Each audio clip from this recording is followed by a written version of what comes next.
Ngayong araw pala mga ka-adventure ay tutor ko kayo dito sa Green Hills. Dito tayo ngayon sa binibilihan at sikat talaga na binibilihan nila ng mga iPhone. Nandito kami ngayon para magpaayos ng cellphone dahil yung iPhone 12 namin ay nag-blackout na. Nalaglagan ng mantika kaya yun naepektuhan pati loob.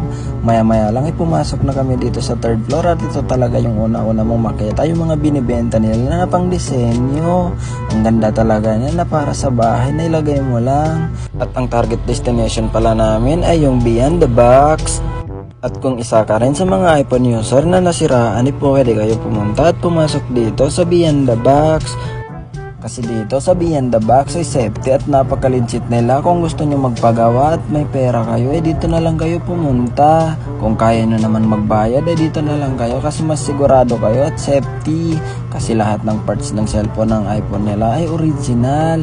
Nga pala, nagtanong kami doon kay kuya, sabi na doon na lang kami daw dumiretso sa reception. Mamaya lang nandito na kami sa reception at tinanong namin kung magkano ang pagpapapalit ng LCD ng iPhone 12. Nga pala, ang ipapayos sana namin ay yung iPhone 12 Pro.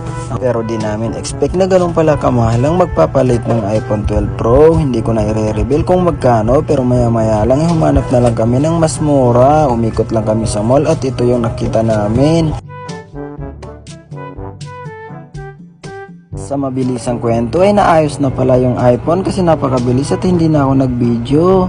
Pero napaka-safety at napaka-legit din nila gumawa kasi kitang-kita mo kung paano nila inaayos yung cellphone nyo. Kung gusto nyo pala magpaayos dito, ipapakita ko sa inyo kasi kung magpapaayos kayo dito ay meron kayong discount sa next na pagpapagawa nyo. Kasi magkakaroon kayo ng card discount. Binibigay lang nila yan ng libre kung sakaling nagpagawa kayo. Dito naman ay todo check ako kung paano nila ginawa. Pero napaka-ayos naman at parang nagbalik na sa standard at talagang napakagaling nila gumawa. Tine-check ko rin yung troton kung okay rin ba, pero talagang working naman. At dahil okay naman yung pinagawa namin ay nagbayad na si Madam Shiny. At dito guys ay nagbabayad na kami at nagbibilang na siya. Nga pala, ang binili naming LCD ay kung ano ang pinakamahal na LCD nila, kung ano ang pinaka-original. Ang binigay nila sa amin ay yung LCD na lagpas 5,000 at yun daw ang pinaka-quality at pinakamaganda nilang LCD. At dahil tapos na kami sa pagpapaayos ng LCD ng iPhone namin ay umuwi na kami. Maya lang ay nakakaramdam kami ng gutom kaya humanap kami ng makainan. At dito pala ay wala kaming alam kung saan kami pwede kumain. Dito ay nagdesisyon na lang kami na umuwi kasi doon na lang kami kumain sa Eastwood City. At maya lang ay pagbaba namin ay meron pala ditong nakadisplay 3 sasakyan. At kung pinanganak lang talaga ako na milyonaryo, talaga